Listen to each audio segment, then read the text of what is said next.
What's up, everybody? I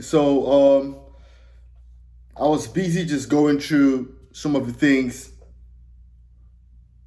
Jordan Peterson has said about dating, and after also listening to the roommates and listening to so many people, even some people within the red pill manosphere category, right?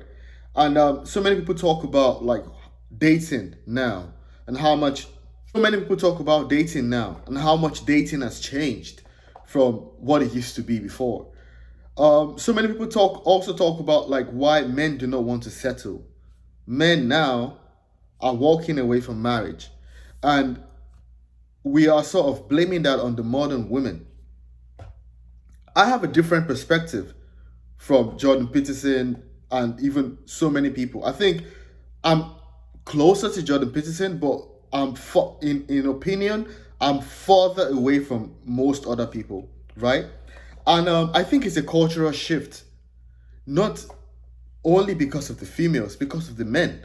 I think it's a cultural shift, right? When we are raising ourselves differently from people that from generations before that married. And why? Because we have easier accessibility to the benefits of being in a relationship, to the benefits of marriage.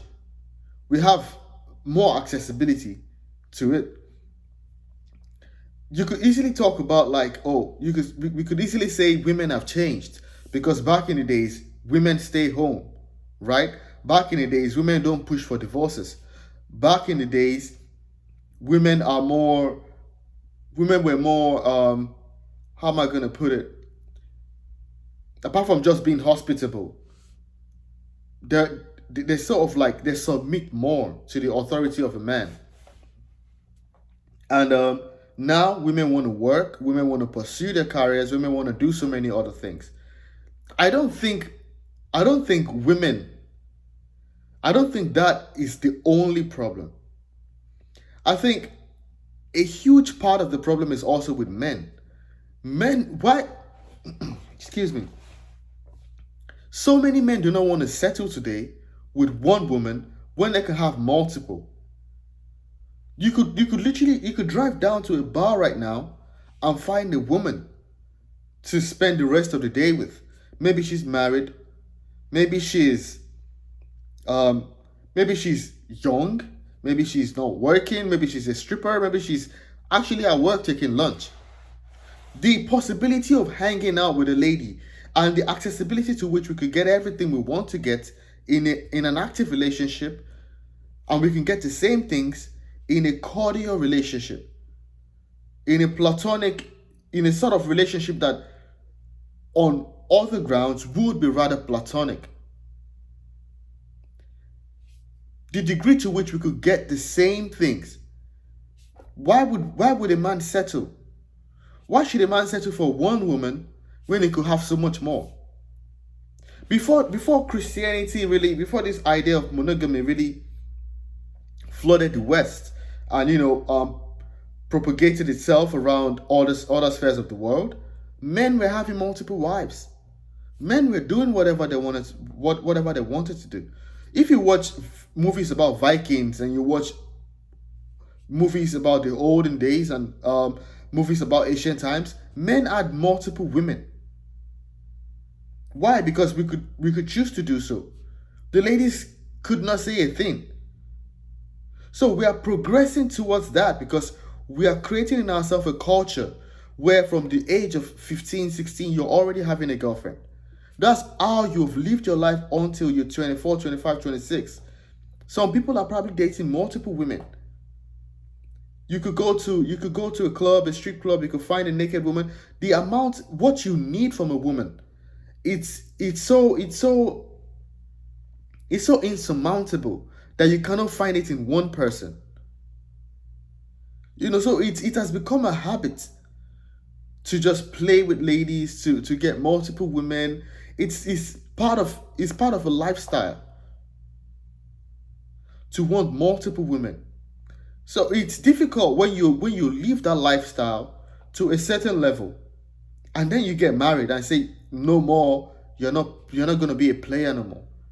How are you going to just change 180 because you said some vows? It doesn't work that way. Marriage itself has its own culture. If you are ever going to marry, there's a certain way you're supposed to live your life. If you cheat your way through it and you're playing with multiple women, whenever you get married, you're going to do the same thing. Why? Because that is who you are. That's who you've become. That is what your culture is like. That's how you have cultured yourself to live. It's the same thing with women. If they are dating multiple men and they're dating whomever they want to date, and they could go out with this guy today, they could go out with that guy tomorrow, and they could go out with this guy the next day after, and there's no accountability, there's no what if you get married, there's nothing. You could literally be 2 people, 3 people, 4 people's baby mama. The 5th guy comes and you try to get married, you're going to find problems in the marriage, because it's a wonderful thing to do, but it's not something you are cultured to do. It's not something you have cultured yourself to do. So you are going to struggle in the marriage. And you probably want to be faithful. But it's going to be difficult for you to be faithful because we are culturing ourselves differently. So my perspective is, and I'm using the word culture, I'm not using the word habit. Now, habit is something you like to do. Habit is something you go back to doing. Habit is, say for instance, you like swimming, right? You like swimming on Fridays, and every Friday you just, you have a swimming trunk in your backpack, you go to the pool, you swim. When something is a culture, you don't just like to swim, you have a swimming pool in your house. There's a swimming pool in your house. You go to your friend's house, or your neighbor's house, there's a swimming pool in your neighbor's house.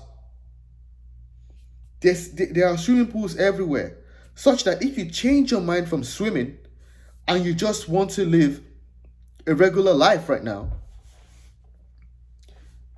you're gonna be at a dilemma. You're gonna face difficulties when you go check your friends. Anytime you go check your friends, or you go check your neighbors, or you go check your cousins, you're going to have to avoid their swimming pools. And if you go into this lady's apartment and a hallway, there's a swimming pool right there, you have to be careful how you step. If you go to someone else's home and there's a swimming pool before you even walk into the apartment, you have to be careful how you step. So it has become a cultural thing because it's embraced by society. Your life is around it. Your home is around it. And that's why this dating in the 21st century is different from any form of dating we've ever had in the past 60, 80, 70 years. It's completely different. The way women dress right now is different. The way men dress is different. What men look for in women is different. Back then, men were looking for something else. Now, men want to have bodies for clout, for social credibility. Men want to date the bad girls, the hottest girl in town. That's who guys want to post up with. Those are the kind of girls people want to put on their Snapchat that they're hanging out with. Every rapper talks about being with a baddie. Nobody talks about being with a good girl anymore. Nobody talks about being with a girl who's waiting for marriage. So what is pop right now, what is culture right now, are shorter relationships, fun. And the more that grows, the more we accept that lifestyle, the more we embrace that culture, the less there's going to be room for marriage or for settling down, and the less marriages are going to work. It's going to be difficult for marriages to work because the two parties in whatever form of marriage you're looking at are coming from cultures that marriage can't dwell in. Cultures that marriages cannot properly function in. You cannot build a marriage upon this dating culture where we just pick a one night stand every time we like. We can't. And that is something we need to embrace. And that's why there's a growth of what we call hypergamy, polygamy, and all of that. That's why there's a sudden growth in all those things. Why? Because we are embracing a different culture. We need to see this as a different culture. If you are looking towards marriage, you need to reassess yourself. What are the things you surround yourselves with? It's not only the habit of having sex with multiple women. It's the whole culture of it. How you talk to the women, what the women dress like, how we work out, we save money, what we plan to do in summertime. It's the whole culture. It's becoming a whole culture. It's not just people cheating. It's a lifestyle that we are embracing. And we need to see it now. Maybe we can change something for the next generation. Because our generation is almost all the way lost. So I hope I hope this is something fresh. I hope you find this interesting. That like it goes deeper. It's deeper than what we've been claiming it to be. The reasons marriages do not work and everything. It's deeper than that. We are really creating a whole different culture for ourselves. A culture where marriages will not thrive. And it's high time we look at it, and it's high time we see what is wrong. It's high time we try to change things. For anybody out there that wants marriages, this is probably what you should look into. And you should be careful who you associate yourselves with. So cheers. I'll catch you guys later. Bye.